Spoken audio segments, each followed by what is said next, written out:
Questions of Doom. Hello, and welcome back to another Questions of Doom.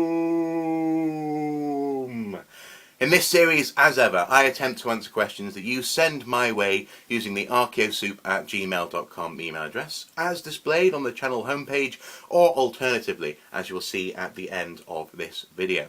It's my fond hope that in answering these questions by video, I make the answer not only useful and available to the person who has asked the question, but also to anyone else out there who may be wondering the same thing. Now, today's question isn't necessarily archaeological in its nature, but it is a fairly frequently asked question, and this one I thought, well, you know, I might as well answer this question and get it out of the way. So it comes from Gabiac5150, or let's just go with Gabby, shall we? It does actually say Gabby here, and then brackets, Gabiac5150. And it goes something like this. Hello, Proprino and I, or as I like to say, Propreno and I, have been watching your videos together for about 6 months.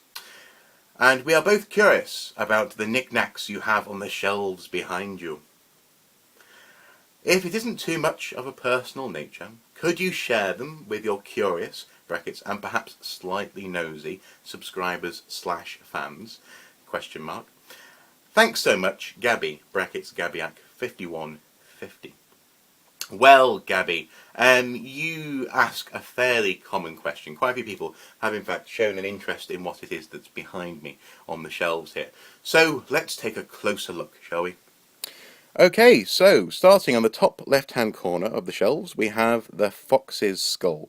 Now this skull is something which I brought home with me after a walk in high school, and cleaned up, even bleached it a bit, and I've had it ever since. And it's always been a bit of a grisly fascination of mine, bones and the like, and obviously it feeds right into my career choice. So yeah, that's what that is. It's a fox's skull I got in high school. This, oh, that's its teeth. Some of its teeth are falling out.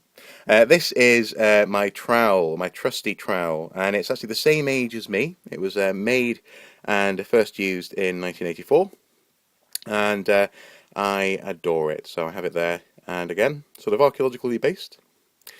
Next, on the top shelf, we have a treasure box, and inside the treasure box, we have a series of wonderful objects and items, which you can't quite properly see there. There we go. Not bad. And I actually used this box when I talked about illicit trade in the A to Z of archaeology. So that's my little treasure chest. And next along we have the Stone Age figure, which also features in its own little video. And when someone, actually a fan, sent it to me. And it's wonderfully kitsch, superb, slightly bizarre in terms of what it thinks was happening in the Stone Age. But I love it. I particularly like its pink sort of, I don't know, mammoth feet kind of shoe things going on there. Superb. So, down a shelf. And we come to a sewing of a Viking ship. Now this was done by a friend of mine when I worked and lived in York. And actually it was just them mucking about really. But I quite like it, so I framed it, and I thought I'd share it with the world, and put it here on the shelf. So the next two items here are just here because of the time I talked about the Harris Matrix, and I actually used the playing cards and the stone as examples of things that could be put into relationship with each other. So they're just kept there because frankly I haven't moved them since I filmed the Harris Matrix in the A to Z. But that's what they're there for. And then the last thing on the bookshelves is a Bronze Age looped palistave axe. It's a wonderful object.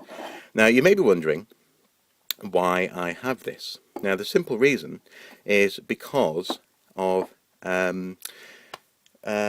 because I was working in a particular archaeological unit, and it was a council department, and I was asked to help sort out their warehouse, and anything that they weren't being actively paid to look after was going to get skipped, and this was one of the items that was going to get skipped, remarkably. It's almost unbelievable, but it's true. So I offered to if I if it was to go missing and I was to be able to look after it properly, would that be okay? And they said, well, that's fine, because it's going to get chucked away. So that's why I have it. Remarkably, because someone was going to throw it in the skip. So that is the entirety of my bookcase. So there you go. Obviously, I've got lots of books on there as well, and there's another row of books at the bottom. But so that's it. Hopefully, this has kind of met your curious requirements. So there you go. The knickknacks behind me on the shelf are all there for a reason. They're all fairly relevant to the topic at hand, and ultimately they're there to give you something else to look at other than my wonderful face. And they add a little bit of texture to the background, I believe, as well. So, question answered, and hopefully that's been answered for the other people out there who have been wondering about my shelves behind me. I'm acting like a weather person now, not even looking, just shelves there. So there you go, question answered. Thank you very much for asking the question, Gabiac5150 or Gabby, and I am certain there were a couple of other people out there who wanted to know the same thing. So that's it for today. Tomorrow you have, as voted for on the Facebook page, In Focus about Skara Brae, a whole archaeological video about Skara Brae coming tomorrow. So stay tuned, as they say on other places. And until next time, bye bye.